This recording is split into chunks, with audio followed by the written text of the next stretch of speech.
சிம்ம ராசிக்கார நண்பர்களே, சிம்ம ராசியை பொறுத்த வரைக்கும் இன்றைய காலகட்டம் வரைக்கும் மாற்றங்கள் ஏற்படாதா, வாழ்க்கையில் ஒரு சந்தோஷமாவது நிகழாதா அப்படின்னு காத்து கொண்டு இருக்கக்கூடிய ராசி.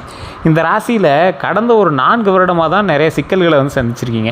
பழசில் கூட ஓரளவுக்கு ஒரு நிம்மதியான வாழ்க்கை இருந்தது. நிம்மதி அப்படின்னா சந்தோஷமான வாழ்க்கைன்னு சொல்ல முடியாது, நிம்மதியான வாழ்க்கை இருந்தது. இந்த 4 வருட காலமாக என்னன்னே தெரில சார், ஒரு விஷயத்துக்கு போனோம் அப்படின்னா சின்ன சின்ன தடங்கள் ஏற்படுது. அதே போல் அந்த தடங்கள்லாம் நிவர்த்தி பண்ணோம் அப்படின்னு போனால் அதில் தேவையில்லாத பிரச்சனைகள்லாம் ஏற்படுது. வேறு யாராவது ஒருத்தருக்காக சப்போர்ட் பண்ண போனால் அவன் நம்மளை போட்டு அடிக்கிறான். இது என்ன கணக்குன்னே தெரில சார். ஒருத்தனை நம்பலாம் அப்படின்னு நம்பினா அவன் இதுக்கு மேலே பெரிய துரோகியாக இருக்கிறான். நிறைய பேருக்கு சப்போர்ட் பண்ண போயே மாட்டிக்கிட்டு முக்கியமான ராசியில் இந்த சிம்மராசி ஒன்றா இருக்கும். இந்த சிம்மராசிக்காரர்கள் மற்றவர்களுக்கு உதவி செய்வதற்காகவே பிறக்கப்பட்ட ஒரு அற்புதமான ராசி. இந்த சிம்மராசியில் பிறந்தவங்க நிறைய பேர் வாழ்க்கையில் சந்தோஷம் அப்படிங்கிறத புக்கில் படிக்கிறது, இந்த வாட்ஸ்அப்பில் பார்க்குறது, இந்த ஃபேமிலியோட ஹாப்பியாக இருக்கிறதெல்லாம் வாட்ஸ்அப்பில் இந்த மாதிரி வீடியோஸில் தான் பார்த்துருப்பாங்க. இன்ஸ்டாவில் ஸ்க்ரோல் பண்ணும்போது பார்க்குறது, இந்த மாதிரி தான் பார்த்துருப்பாங்க. இவங்களோட லைஃப்பில் அதிகபட்ச சந்தோஷம் அப்படிங்கிறதெல்லாம் இவங்களா முடிவு பண்ணாமல் எதர்ச்சியாக ஏதோ ஒன்று நடந்திருக்கும், அவ்வளோதான். இவங்க ப்ரீ பிளான் பண்ணி எது பண்ணாலும் அது சொதப்பிகிட்டே தான் போயிட்டு இருந்திருக்கும். இந்த சிம்மராசிக்காரர்களுக்கு ஒரு சிலருக்கு தற்போதைய நிலைமையில் கிரக பயிற்சியின்படி கொஞ்சம் நல்லா இருக்குது. அவங்க நினச்சபடி வாழ்க்கையை மூவ் பண்ணுறதுக்கான வாய்ப்புகளாகவும் இந்த டைம் அமையுது. ஆனால் மற்றவர்களுக்கு ரொம்ப கொஞ்சம் சிரமம் தான், பார்த்து இருக்கணும் அப்படிங்கிற தருணம் தான். இந்த மாதிரி விஷயங்கள்லாம் நிறையாவே இருக்க போகுது. ஸோ இனி வரக்கூடிய காலகட்டங்களில் சந்தோஷம் கொஞ்சம் இருக்க போகுது. அது யார் யாருக்கு அப்படிங்கிறத பார்க்க போகிறோம். உங்களோட தசாபுத்தி எங்கே இருக்குது, தசாபுத்தினால் உங்களுக்கு என்ன லாபம், தசாபுத்தி கட்டமைப்பின்படி உங்களுக்கு எந்தளவுக்கு முன்னேற்றம் இருக்குது அப்படிங்கிறது எல்லாமே பார்க்கலாம் வாங்க. தமிழ் புத்தாண்டு பிறந்துச்சு, சித்திரையும் பிறந்துருச்சு, மே மாதம் கூட பிறக்க போகுது. இந்த சிம்ம ராசிக்கு எப்போ தான் நல்ல நேரம் பிறக்க போகுது அப்படின்னு காத்து கொண்டு இருக்கக்கூடிய இந்த ராசிக்காரர்களுக்கு ஒன்று தெளிவாக சொல்கிறேன். இந்த வீடியோ ஸ்டார்ட் பண்ணுறதுக்கு முன்னாடியே சொல்கிறேன். சரி, இப்போ நீங்கள் பார்த்துட்டு இருக்கிறது பார்த்திங்கன்னா ஃபுல் அண்ட் ஃபுல் உங்களுடைய ராசி பலம் தான். ஆனால் ஒரு சில விஷயங்கள் உங்களுக்கு மேட்ச் ஆகாமல் இருக்கும். காரணம் என்ன அப்படின்னு பார்த்திங்கன்னா, ராசியில் மட்டும்தான் நீங்கள் சேம். அதாவது சிம்ம ராசி. ஒரு எக்ஸாம்பிளுக்கு இந்தியாவில் மழை பெய்யும். இந்தியாவில் எந்த இடத்துல மழை பெய்யுன்னு இருக்குல்ல, இந்தியாங்கிறது சிம்மராசின்னு வச்சுக்கோங்க. எந்த இடத்துல மழை பெய்யும், தமிழ்நாட்டிலையா இல்லை அதில் எந்த மாவட்டத்தில், எந்த ஊரில், எந்த தாலுக்காவில், அந்த மாதிரி இருக்குல்ல. அது மாதிரி சிம்மராசி நீங்கள் தான். சிம்மராசிக்கு நல்லது நடக்க போகுது. அது சிம்மராசியில் யாருக்கு நல்லது நடக்க போகுது, எந்த லக்கினக்காரருக்கு நடக்க போகுது, எந்த தசாபுத்திக்காரருக்கு நடக்க போகுது, அதில் எந்த நட்சத்திரக்காரருக்கு நடக்க போகுது, அவன் எந்த ஊரில் இருக்கிறவங்க நடக்க போகுது, கூட எந்த ராசிகள்லாம் இருந்தால் இவருக்கு இன்னும் கொஞ்சம் பவர் அதிகமாக கிடைக்கும். அந்த மாதிரி எல்லா விஷயங்களுமே தனிப்படையான ஜோதிடம் பார்த்தால் மட்டும்தான் கண்டுபிடிக்க முடியும். அதை தெளிவாக நீங்கள் நோட் பண்ணிக்கோங்க. அதே போல் இந்த ராசிக்காரர்களுக்கு கல்வி சம்மந்தப்பட்ட விஷயமாக இருந்தாலும் சரி, தொழில் சம்மந்தப்பட்ட விஷயமாக இருந்தாலும் சரி, எந்த விஷயங்கள் சம்மந்தப்பட்ட விஷயங்களாக இருந்தாலும் சரி, நீங்கள் கொஞ்சம் பொறுமையாக நிதானமாக ஹேண்டில் பண்ணுற வரைக்கும் உங்களுக்கு வெற்றி நிச்சயமாக கிடைக்கும். கொஞ்சம் பொறுமை நிதானமும் இருக்கக்கூடியவர்கள் பல சாதனைகளை செய்திருப்பாங்க. சிம்மராசியில் பிறந்தவங்க நிறையா பேர் சிம்மராசியில் பிறந்தவங்க அவனோட பவர் அவனுக்கே தெரியாது. சில விஷயங்கள் கனவுல சொல்லும். நீங்கள் எதிர்பார்த்த சில விஷயங்களை உங்களுக்கு இன்டிமேட் பண்ணும். இந்த விஷயம் எங்கேயும் பார்த்த மாதிரியே இருக்குது சார், இந்த விஷயம் ஏற்கனவே எனக்கு தோன்றுச்சு சார், இருந்தாலும் அப்போ நினச்சேன் சார், ஆனால் அந்த இடத்துல சொல்ல முடியல சார் அப்படின்னு சொல்லக்கூடிய ராசிகள் இந்த சிம்மராசி தான். சுயம்பு அப்படியே சுயம்பாக வளர்ந்து வருவாங்க. இவங்களுக்கு பெரியவங்க பெற்றோர் இவங்களாம் இவங்களால தான் இவங்க வளர்ந்துருப்பாங்களே தவிர, சிம்மராசிக்காரர்கள் சுயம்பு அப்படின்னு சொல்லுவாங்க. சிம்மராசியில் பிறந்தாங்க அப்படின்னா மிகப்பெரிய ஒரு கோவக்காரம் அது இதும்பாங்க. அப்படிலாம் ஒன்றும் கிடையாது. சிம்மராசியில் பிறந்தவன் யோசிக்க தெரிஞ்சவன், முன்கோபி, அவ்வளோதான். கொஞ்சம் டக்குன்னு கோவப்பட்டுருவாங்க, கொஞ்சம் சிரமம் அப்படியே டக்குன்னு பேசிடுவாங்க, அவ்வளோதான். மற்றபடி சிம்ம ராசி மாதிரி ஒரு அற்புதமான ராசி நீங்கள் எங்கேயுமே பார்த்துட முடியாது. அவ்வளோ தெளிவான ராசியாக இருக்கும். இந்த சிம்ம ராசிக்கு தனிப்பட்ட ஜாதகத்தில் சின்ன சின்ன மாறுபாடுகள் இருக்கும். அது நீங்கள் ஃபோன் பண்ணி கேட்டு தெரிஞ்சுக்கோங்க. கீழே டிஸ்கிரிப்ஷன் நம்பர் கொடுத்துருவேன். ப்ரொமோஷன் ஆக்டிவிட்டி தான். நீங்கள் வேணும் அப்படின்னா நீங்கள் அந்த நம்பருக்கு ஃபோன் பண்ணி கேட்டு தெரிஞ்சுக்கலாம். ஒரு விவிஐபி ஜோதிடர் தான். ஸோ அதுக்கு தகுந்த மாதிரி தான் அப்பாயின்மெண்ட் கொடுப்பாங்க. அதுக்கு தகுந்த மாதிரி தான் நீங்கள் பார்க்குற மாதிரி இருக்கும். ஸோ வெயிட் பண்ணி பார்க்குற மாதிரி ஐடியா இருக்கிறவங்க மட்டும் நீங்கள் ஃபோன் பண்ணி பாருங்கள். மற்றபடி உங்களோட விஷயஸ் தான். அதே போல் கருங்காலி மாலை வேணும் அப்படிங்கிறவங்க கீழே நான் தனி நம்பர் கொடுத்துருக்கேன். கருங்காலி மாலை அப்படின்னா டிஸ்கிரிப்ஷன் நம்பர் கொடுத்துருக்கேன். அந்த நம்பருக்கு நீங்கள் ஃபோன் பண்ணி கேட்டு தெரிஞ்சுக்கலாம். அதே மாதிரி சிம்மராசிக்காரர்களுக்கு மே மாதத்தில் 2026 ஒரு முழுமையான மாதமாக இருக்க போகுது. மாதத்தில் பொது நிலைமை எப்படி இருக்க போகுது, உங்களோட நிலை 2026 சிம்மராசிக்காரர்களுக்கு மாற்றமும் முன்னேற்றமும் சேர்ந்த காலங்க. வாழ்க்கையில் மிகப்பெரிய முன்னேற்றம், திடீர் மாற்றம், இதெல்லாம் அற்புதமான ஒரு விஷயமாக உங்களுக்கு நடந்தால் எப்படி இருக்கும், அந்த விஷயங்கள் எல்லாமே உங்களோட வாழ்க்கையில் நடக்குது அப்படிங்கிறத நீங்கள் மைண்டில் வச்சுக்கணும். அதே போல் கடந்த மாதத்தில் இருந்த சிக்கல்கள் இப்போது மெதுவாக தீர ஆரம்பிக்கும். ஆனால் அனைத்தும் ஒரே நேரத்தில் சரியாகாது. கொஞ்சம் பொறுமையாக அப்படியே அடுத்த ஸ்டெப்பு, அதுக்கு அடுத்த ஸ்டெப்பு, அப்படியே தான் சரியாகுங்க. திட்டமிடுதல் ப்ளஸ் பொறுமை ரொம்ப முக்கியம். திட்டமிடுதலும் பொறுமையும் உங்களுக்கு ரொம்ப ரொம்ப ரொம்ப ரொம்ப முக்கியம். மன உறுதி அதிகரிக்கும் அப்படிங்கிறத மைண்டில் நல்லா ஞாபகம் வச்சுக்கோங்க. தன்னம்பிக்கை மீண்டும் உயரும். சில முக்கிய முடிவுகள் எடுக்க வேண்டிய நேரம் வருங்க.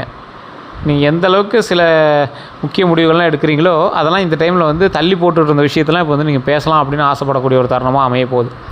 அதுக்கு தான் முன்னாடியே சொல்லிட்டோமே, மன உறுதி கண்டிப்பாக அதிகரிக்கும். ஒரு மன உறுதி வந்துச்சுன்னா என்ன ஆகும், அந்த முடிவை சீக்கிரம் எடுத்து அதுக்கு அதான பைசூல் பண்ணிடலாம் அப்படிங்கிற மாதிரி இருக்கும். தன்னம்பிக்கை ரொம்ப உயரும். உங்கள் மேலே உங்களுக்கு ஒரு கான்ஃபிடென்ஸ் ஏற்படும். அந்த கான்ஃபிடென்ஸ் தான் அடுத்து சில முக்கியமான முடிவுகள் எடுக்கிறதுக்கு ஒரு பெரு உறுதுணையாக இருக்க போகுது. அடுத்தது தொழில் மற்றும் வேலையில் எப்படி இருக்க போகுது. இந்த மாதம் தொழில் வாழ்க்கையில் முக்கியமான ஒரு திருப்பங்கள் இருக்கலாம். அது என்னென்ன அப்படிங்கிறதையும் சொல்கிறேன். வேலை செய்கிறவங்களுக்கு மேலதிகாரிகள் உங்களை வந்து கவனிக்கக்கூடிய ஒரு காலகட்டமாக அமையுது. உங்களை நோட் பண்ணாதவெல்லாம் நோட் பண்ண ஆரம்பிப்பான். வேலை பார்த்துட்ருக்கீங்களா, சரியாக தான் பார்த்துட்ருக்கீங்களா, இத்தனை நாள் அந்த அமௌண்ட் எங்கே போச்சு, ஏன் வரல, இந்த மாதிரி கேள்விகள்லாம் உங்களை வந்து பார்த்து கேட்கக்கூடிய ஒரு காலகட்டம். பழைய முயற்சிகளுக்கு இப்போது பாராட்டு கிடைக்கும். எப்பயோ பண்ணது உங்களை இப்போ வாட்ச் பண்ண ஆரம்பிச்சிட்டாங்கல்ல, அப்போ இது நீ தான் பண்ணியா, எனக்கு இத்தனை நாள் தெரியல, பரவாயில்ல, வெரி குட், நல்லா தான் பண்ணியிருக்கேன் அப்படிங்கிற மாதிரி புதிய பொறுப்புகள் வரதுக்கான வாய்ப்பு அதிகம். சரி நல்லா பண்ணியிருக்கேன், பரவாயில்ல, இதையும் சேர்த்து பண்ணு, அதனால் கொஞ்சம் ப்ரமோஷன் தரோம், அந்த மாதிரி சில விஷயங்கள்லாம் இருக்கும்ல, அந்த மாதிரி சில நன்மைகள்லாம் நடக்கிறதுக்கான வாய்ப்புகள் அதிகமாக இருக்குது. அதே போல் எந்த விஷயத்தில் கவனமாக இருக்கணும் அப்படின்னா, அலுவலக அரசியல், ஆஃபீஸ் பாலிடிக்ஸ்னு சொல்லுவாங்க. உங்கள் கூடயே இருப்பான், ஆனால் உங்களை பற்றி போய் எங்கெங்கேயோ பேசிகிட்டு இருப்பான். உங்களை பற்றியே பேசிகிட்டு இருப்பான், ஆனால் யார்கிட்டையோ உங்கள்கிட்ட இவன் நல்லா வந்தான் அப்படின்னு பேசிப்பா, திடீர்னு உங்களை பற்றி ஒரு சின்ன விஷயத்தில் அவன் முன்னாடி போகிறதுக்கு பார்ப்பான். இது ஆஃபீஸில் பாலிடிக்ஸ் உங்களுக்கு மேலே இருக்கணும், கீழே இருக்கணும், எல்லாம் உங்களுக்கு அது பண்ணுறது தான். ஸோ அது வந்து கண்டிப்பாக இருக்கும். அந்த விஷயத்தில் கவனமாக இருக்கணும். உங்கள் வேலையை யாரோ எடுத்துக்கொள்ள முயற்சி செய்யலாம். உங்கள் இடத்துக்கு இன்னொருத்த வரத்துக்கு ட்ரை பண்ணுவான், அதை கவனமாக பார்த்துக்கோங்க. இதில் உங்களுக்கு முக்கியமான ஒரு ஆலோசனை கொடுக்கணும் அப்படின்னா, உங்களது திறமையை நிரூபிக்க தயங்காதீங்க. இதுதான் வாய்ப்புன்னா அந்த வாய்ப்பு பயன்படுத்திக்கோங்க. யாருப்பா போகிறது, ரிஸ்க்கு, யார் அதை போய் பண்ணுறது அப்படிங்கிற மாதிரிலாம் பேசியிருந்தீங்கன்னா வேலைக்கு ஆகாது. இந்த டைம் நீங்கள் இறங்கி வேலையை செஞ்சே ஆகணும். அதான் இறங்கி எப்படிடா குமாரும்பாங்களா, அந்த மாதிரி இறங்கி வேலையை போகிற பார்த்துக்கலாம். ரகசிய விஷயங்களை எல்லாரிடமும் பகிர வேண்டாம்.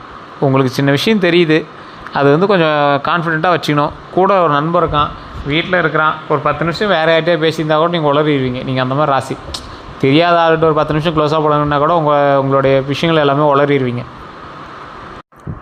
இதுதான் சிம்ம ராசியோட ஒரு பெரிய ட்ராபேக் அப்படின்னு சொல்லுவாங்க. அதே போல் வியாபாரம் செய்பவர்களுக்கு வந்து பார்த்திங்கன்னா லாபம் மெதுவாக அதிகரிக்குங்க. எந்த அளவுக்கு லாபம் மெதுவாக அதிகரிக்கும் அப்படின்னா, திடீர்னுலாம் பணம் வர்றதுக்கு கொஞ்சம் சான்ஸ் கம்மி தான். சிம்மராசி இந்த டைமில் கொஞ்சம் பொறுமையாக ஒவ்வொரு ஸ்டெப்பாக நடக்க ஆரம்பிக்கும். புதிய கூட்டாளிகள் வரதுக்கான வாய்ப்புகள் உண்டு. வெளிநாட்டு வாய்ப்புகள் கூட இருக்கலாம். அதே போல் பெரிய முதலீடுகளை உடனே செய்ய வேண்டாம். ஒப்பந்தங்களை நன்றாக படிக்கணும். நல்லா படித்து அதுக்கு தகுந்த மாதிரி செயல்படுங்க. பெரிய முதலீடுகளை உடனே செய்ய வேண்டாம் அப்படின்னா, ஒப்பந்தங்களை நல்லா படிக்கணும் அப்படிங்கிறதையும் நல்லா ஞாபகம் வச்சுக்கோங்க. பெரிய முதலீடுகள்னால் உங்களை யாராவது கேன்வாஷ் பண்ணுவான், இல்லை வேறு எவனாவது ஒருத்தர் வந்து இதை பண்ணு அதை பண்ணுமா, புதுசாக ஏதாவது அக்ரிமெண்ட் போடுறீங்க அப்படின்னா நல்லா படித்து போடுங்க. சின்ன பாயிண்ட்டாக இருக்கும், ஆனால் அது ஒரு 2-3 வருஷம் கழிச்சு உங்களுக்கு அது பெரிய ட்ராபேக்ஸாக இருக்கலாம். அதனால் அந்த விஷயத்தில் கொஞ்சம் கவனமாக இருங்க. பணம் வரவு ப்ளஸ் நிதி நிலை, வருமானம் நிலையாக இருக்கும். உங்களுக்கு ஒன்றும் பிரச்சனை இல்லை. வருமானம் நல்ல நிலையாக இருக்கக்கூடிய ஒரு காலகட்டமாக இருக்கும்போது கூடுதல் வருமானத்துக்கான வாய்ப்புகளும் உண்டு. பழைய கடன்களை அடைக்கக்கூடிய ஒரு நல்ல நேரமாக இந்த நேரங்கள் அமையுது. தேவையற்ற செலவுகள் அதிகரிக்கும், ஆனால் குடும்ப செலவுகள் திடீர்னு உயரும். அதுக்கு தகுந்த மாதிரி கொஞ்சம் பொறுமையாக சேமித்து வச்சுக்கிறதான வழியை பாருங்கள். சேமிப்பு திட்டம் தொடங்குங்க. முதலீடுகளில் கவனமாக இருங்க. முதலீடுகளில் கவனம் செலுத்துங்க. சிம்மராசிக்காரால் முடியாத ஒரு விஷயம், முடியவே முடியாது, நீங்கள் அடித்து சொல்லக்கூடிய ஒரு விஷயம் என்ன அப்படின்னா சேமிப்பு. சிம்மராசிக்காரர் சேமித்தாங்க அப்படின்னா இந்நேரம் அவர் இருக்கிற இடமே வேறு. கரெக்டான முறையில் நீங்கள் சேமிச்சிருந்தீங்க அப்படின்னா, ஏதோ ஒரு வகையில் நீங்கள் சேமிக்கணும்னு நினச்சாலும் அது வேறு ஏதோ ட்ராபேக்ஸ் மூலமாக மூவ் ஆகுது. இருந்தாலும் அந்த சேமிப்பு அப்படிங்கிற ஒரு விஷயத்தை மட்டும் கரெக்ட் பண்ணி பாருங்கள். உங்களோட லைஃப்பில் எவ்வளோ சக்ஸஸ் நீங்கள் வந்து சந்திக்கிறீங்க அப்படின்னு தெரியும். அதே போல் காதல் உறவுகள், இது ரெண்டும் வந்து பார்த்திங்கன்னா, திருமணம் ஆகாதவர்கள் வந்து பார்த்திங்கன்னா புதிய காதல் வாய்ப்பு உண்டு. திருமணம் ஆகாதவங்களுக்கு புதிய காதல் வாய்ப்பு உண்டு. பழைய கிரஷ் மீண்டும் உங்களோட வாழ்க்கையில் வரலாம்னு தான் சொல்லியிருக்கேன். வருவாங்க அப்படின்னு அடித்து சொல்ல, அது உங்களோட தசாபுத்தியோட அமைப்பை பார்த்து உங்களோட ஜாதக கட்டத்தை பார்த்து கண்டுபிடிக்கலாம். அதே போல் காதலில் இருக்கிறவங்க புரிதல் அதிகரிக்கும். ஒரு லவ்வில் இருக்கீங்க அப்படின்னா உங்களுக்கிடையே புரிதல் அதிகரிக்கும். ஆனால் ஈகோ கிளாஷ் இருக்கலாம். ஈகோ கிளாஷில் ஒரு மேட்ரு கிடையாது. உட்காந்து பேசுனீங்கன்னா சரியாயிடும். உட்காந்து பேசினா சரியாகும், ஆனால் பேசாமல் இருந்தீங்க அப்படின்னா பிரச்சனை அதிகரிக்கும். அதை மட்டும் மைண்டில் நல்லா ஞாபகம் வச்சுக்கோங்க. ஓப்பனாக பேசுங்க. உங்களோட தவறுகள் இருந்தாலும் சொல்லி மன்னிப்பு கேளுங்க. சொன்னால் வேறு மாதிரி ரியாக்ட் பண்ணுறாங்க சார் அப்படின்னா பேசி மழுப்பியாவது பிரச்சனையை முடிச்சுக்கோங்க. அது மட்டும் நீங்கள் மைண்டில் நல்லா ஞாபகம் வச்சுக்கோங்க. திருமணமானவர்களுக்கு குடும்பத்தில் அமைதி இருக்கும். குழந்தைகள் தொடர்பான நல்ல செய்திகள் உண்டு. அதே போல் துணைவருடன் வாக்குவாதம் வரலாம். அதனால் அந்த இடத்துல கொஞ்சம் கவனமாக பொறுமையாக நிதானமாக பண்ணுங்கள். பண விஷயங்களில் கருத்து வேறுபாடுகளுக்கு தான் வாய்ப்புகள் அதிகம். அதில் கொஞ்சம் கவனமாக இருங்க. அதில் மட்டும் மைண்டில் நல்லா ஞாபகம் வச்சுக்கோங்க. பண விஷயங்களில் கண்டிப்பாக சின்ன சின்ன கருத்து வேறுபாடுகள் கண்டிப்பாக உண்டுங்க. அதே போல் குடும்ப வாழ்க்கையில் ஃபேமிலியெல்லாம் இருக்கீங்க, எல்லாம் ஒட்டுக்காக தான் இருக்கீங்க அப்படின்னா வீட்டில் சுப நிகழ்ச்சிகளுக்கான அற்புதமான காலகட்டம். உறவினர்கள் வருகை வந்து கண்டிப்பாக அதிகரிக்கக்கூடிய ஒரு காலகட்டமாக இருக்குது. பெரியவர்கள்ட்ட ஆசீர்வாதம் கண்டிப்பாக கிடைக்கும். சொத்து விஷயங்களில் சின்ன பிரச்சனைகள் உண்டு, ஆனால் அதை மட்டும் கொஞ்சம் சரி பார்த்து பொறுமையாக பண்ணிங்க அப்படின்னா நன்மை உண்டு. மனநிலை அப்புறம் சிந்தனைலாம் வந்து பார்க்கும்போது இந்த மாதம் உங்களுக்கு மனநிலை எப்படி இருக்கும் அப்படின்னா, ஒரு நாள் மிக உற்சாகமாக இருக்கும். அப்படியே ரொம்ப அடித்து தூள் கலப்பு போட்டு டிங் டிங்னு அப்படியே டிஜே போட்டு டான்ஸ் ஆடுற மாதிரி தான் இருக்கும். மற்றொரு நாள் டக்குன்னு அப்படியே சைலண்ட்டாக சோர்வாக இருக்கிற மாதிரி இருக்கும். தேவையில்லாதது, ஏன்னா உங்கள் மேலே கந்திச்சு ஏற்கனவே அதிகம், அது உங்கள் மைண்ட் அப்செட் பண்ணி அது இதையும் கொஞ்சம் டைவர்ட் பண்ணுறதை தான் பார்க்கும். அசதிகள் கொஞ்சம் அதிகமாக ஏற்படுறதுக்கான வாய்ப்புகளும் கொஞ்சம் அதிகம் தான். காரணம் என்ன அப்படின்னா அதிக சிந்தனை, உங்களுக்கு வந்து சிந்தனைகள் ரொம்ப அதிகம், ரொம்ப டீப் திங்கர், நீங்கள் ஓவர் திங்கர் அப்படின்னு சொல்லுவாங்க. டீப் திங்கர் வேறு, அதை வந்து ஒரு டீப்பாக அடுத்தடுத்த மேட்டர் பார்க்கலாம் அப்படிங்கிறது டீப் திங்கர். ஓவர் திங்க் பண்ணுவாங்கப்பாங்கல்ல, இதான் தேவையில்லாத விஷயத்தெல்லாம் கொஞ்சம் யோசிச்சுட்டு இருக்கிறான் அப்படிங்கிறப்பாங்களா, அந்த மாதிரி காலகட்டம். எதிர்காலத்தை பற்றிய கவலைகள் உங்களுக்கு ஒரு பக்கம் இருக்கும், அதில் கொஞ்சம் கவனமாக இருங்க. அதே போல் இதுக்கெல்லாம் தீர்வு அப்படின்னா நீங்கள் அமைதியாக இருக்கணும். எங்கே நீங்கள் அமைதியாக இருக்கிறீங்க அப்படின்னா என்ன பண்ணணும், தியானம், யோகா, இது ரெண்டில் நீங்கள் பயன்படுத்திங்க அப்படின்னா நன்மை உண்டு. இயற்கை அருகில் நேரம் செலவிடுங்க. கொஞ்சம் நேரமாவது ஒரு இயற்கைக்கிட்ட அப்படியே நீங்கள் பாட்டு வேறு எதையும் யோசிக்காமல் அந்த அழகை ரசிங்க. ஒரு காட்டுக்குள்ளேயோ இல்லை செடியிலையோ இல்லை ஏதோ ஒரு விஷயம், ட்ரக்கிங்கோ ஃபால்ஸ் பார்க்குறதோ ஒரு 10 நிமிஷம் 20 நிமிஷம் போய் ஸ்பெண்ட் பண்ணிங்க அப்படின்னா வாழ்க்கையில் மிகப்பெரிய சந்தோஷத்தை நீங்கள் வந்து அனுபவிக்கிற வாய்ப்புகள் அதிகம்.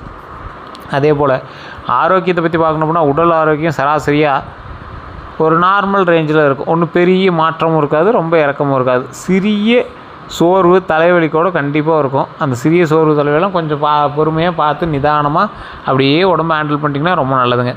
கவனம் அப்படின்னா தூக்க குறைவு கண்டிப்பாக இருக்கிற வாய்ப்புகள் இருக்குது, மன அழுத்தம் அதிகமாக இருக்கிற வாய்ப்புகள் இருக்குது. அது ரெண்டையும் கொஞ்சம் கண்ட்ரோல் பண்ணி கரெக்ட் பண்ணிட்டீங்க அப்படின்னா இஷ்யூஸே கிடையாது. தினமும் 7 to 8 மணி நேரம் தூங்கணும். அதை மைண்டில் நிறையா வச்சுக்கோங்க. சிம்மராசிக்காரர் மொபைல் நோண்டுறது, வேறு எதோ டீப் திங்க் பண்ணுறது அதெல்லாம் பண்ணிவிட்டு 7 to 8 மணி வரைக்கும் 7 to 8 மணி நேரம் தூங்காமல் ஒரு 7-8 மணி செல் எடுத்துகிட்டு நீங்கள் சாப்பிட்டு உட்காந்திங்கன்னா கூட ஃபஸ்ட்டு ஏதாவது ஒரு சீரியலு வெப் சீரிஸு அதெல்லாம் பார்த்துட்டு காலையில் 7-8 மணி வரைக்கும் படுத்துட்டு தான் இருப்பீங்க. ஆனால் சரியாக தூங்கி எந்திரிச்சிருக்க மாட்டீங்க. உங்களுக்கான ஸ்லீப் சைக்கிள் வந்து வேறு மாதிரி இருக்கும். அதை கொஞ்சம் சரி பண்ணிட்டீங்க அப்படின்னா போதுமானது. தண்ணி அதிகமாக குடிக்கணும். அதே மாதிரி உடற்பயிற்சி கண்டிப்பாக உங்களுக்கு அவசியம். உடல் ஆரோக்கியம் கண்டிப்பாக தேவை, அது மட்டும் மைண்டில் நல்லா ஞாபகம் வச்சுக்கோங்க. கல்வி, மாணவர்கள், இதில் 2 பேர்த்துக்கு எப்படி இருக்குது அப்படின்னா கவனம் சிதற வாய்ப்புகள் அதிகமாகவே இருக்குது. அதனால் இந்த காலகட்டத்தில் கவனம் சிதறலில் கொஞ்சம் பார்த்து பக்குவமாக பண்ணுங்கள். சில பேர்லாம் இருக்கீங்க அப்படின்னா நீங்கள் கொஞ்சம் அதில் இன்வால்வ் ஆகி பாருங்கள் கல்வி சம்மந்தப்பட்ட விஷயத்தில். அதே போல் ஆனால் முயற்சி செஞ்சீங்க அப்படின்னா வெற்றி உறுதி அப்படிங்கிறது மைண்டில் நல்லா வச்சுக்கோங்க. அது எப்பயுமே நிறைய பேர் சொல்கிறதா, முயற்சி பண்ணிங்க அப்படின்னா இதை மீறி வெற்றி பெறுவதற்கான வாய்ப்புகள் அதிகம். உங்களுடைய தசாப்தியினுடைய பலத்தை அப்போ நீங்கள் அறிஞ்சிக்கலாம். அதே போல் முக்கியம், மொபைல் யூசேஜ் கம்மி பண்ணுங்கள். நான் முன்னாடி சொன்னதான் நைட்டு தூங்கும்போதாக இருக்கட்டும், மற்ற நேரத்தில் மொபைல் யூசேஜ் கம்மி பண்ணுங்கள். திட்டமிட்டபடி படிங்க, ஷெட்யூல் போட்டு படிங்க. படிக்கிற விஷயத்தில் மட்டும் ஷெட்யூல் போட்டு படிங்கன்னா நீங்கள் சக்ஸஸ். அதே போல் முக்கியமான நாட்கள் அப்படின்னு பார்க்கும்போது நல்ல நாட்கள் அப்படின்னா 3, 9, 15, 21, 27 மே மாதத்தில் சொல்கிறேன். 3, 9, 15, 21, 27 இது வந்து நல்ல நாட்களாக கருதப்படுது. கவனமாக இருக்க வேண்டிய நாட்கள் 6, 12, 18, 24. 6, 12, 18, 24. அதே போல் இந்த ராசிக்காரர்களுக்கு பரிகாரம்னு சொன்னால் பெரிய பரிகாரம்லாம் ஒன்றும் இல்லைங்க. ஞாயிற்றுக்கிழமையில் சூரிய நமஸ்காரம் செய்யுங்க. காலையில் எழுந்திரிச்சு வந்து சூரியனை பாருங்கள். கொஞ்சம் அதிகாலையாக இருந்தால் கொஞ்சம் பரவாயில்லையாக இருக்கும். நீங்கள் எந்திரிக்கிறதே லேட்டாக இருந்துச்சு அப்படின்னா தயவுசெய்து அதை கொஞ்சம் ஆல்டர் பண்ணிக்கோங்க. சிவன் கோவில் தரிசனம் ரொம்ப நல்லது. சிவன் கோவில் தரிசனம் ரொம்ப ரொம்ப நல்லது. சிவனுக்கு வெள்ளை பூ ஆபரணம், அதே போல் ஓம் நமச்சிவாய ஓம் நமச்சிவாய அப்படின்னு 108 முறை அதை ஜபம் பண்ணிகிட்டே இருங்க, சொல்லிக்கிட்டே இருங்க. ஸோ அது ரொம்ப ஒரு அற்புதமான ஒரு விஷயமா இருக்கும். உங்களுக்கு அப்புறமேட்டு அவுட்புட் தெரிய ஆரம்பிக்கும். அதே போல் குலதெய்வ வழிபாடு கண்டிப்பாக பண்ணுங்கள். வாழ்க்கையில் குலதெய்வ வழிபாடு பண்ணவும் என்றைக்கும் தோற்றது சரித்திரமே கிடையாது. அதனால் குலதெய்வ வழிபாடு கண்டிப்பாக பண்ணுங்கள். இந்த மாத ராசி ஆலோசனை அப்படின்னு பார்த்திங்கன்னா உங்கள் வாழ்க்கையில் மாற்றமும் உங்களுடைய வாழ்க்கையக்கூடிய மாற்றக்கூடிய முடிவுகளும் இந்த மாதம் எடுக்கலாம். உங்களோட சின்ன சின்ன மாற்றம் லைஃப்பில் எடுக்கிறதும் சரி, அந்த மாற்றத்துக்கான முடிவு எடுக்கிறதும் சரி இந்த மாதம் கண்டிப்பாக எடுக்கலாம். ஆனால் அவை உணர்ச்சியில் அல்ல, சிந்தனையில் இருக்கணும். ஏதோ ஒரு கோவத்தில் முடிவு எடுக்கிற மாதிரி இருக்கக்கூடாது, சிந்திச்சு யோசித்து எடுக்கிற மாதிரி இருக்கணும். அந்த மாதிரி சில விஷயங்களாக இருக்கணும். ஒரு டைமுக்கு 2 டைம் அனலைஸ் பண்ணி எதையுமே பண்ணுங்கள். சுருக்கமாக சொல்ல போனால் தொழிலில் முன்னேற்றம் உண்டு, பண நிலையில் மேம்படக்கூடிய ஒரு நிலைமை உண்டு. காதலில் மிக்சர் தான், நல்லதும் இருக்குது கெட்டது இருக்குது, அதனால் பார்த்தா இருந்தாங்க அப்படிங்கிற ஒரு காலகட்டம். ஆரோக்கியம் வந்து கவலை உறவு, அதாவது ஆரோக்கியத்தில் கவலை கொஞ்சம் இருக்கிறதான வாய்ப்புகள் இருக்குது. அதனால் நீங்கள் கொஞ்சம் கவனமாக இருக்கிறது ரொம்பவே நல்லது. அதே போல் உறவு சம்மந்தப்பட்ட விஷயத்தில் பேச்சுவார்த்தை மூலமாக எதையுமே சரி பண்ணிட்டீங்க அப்படின்னா ரொம்ப நல்லது. குடும்பம் சம்மந்தப்பட்ட விஷயத்தில் நல்லா தான் இருக்கும், ஒன்றும் பிரச்சனை இல்லை.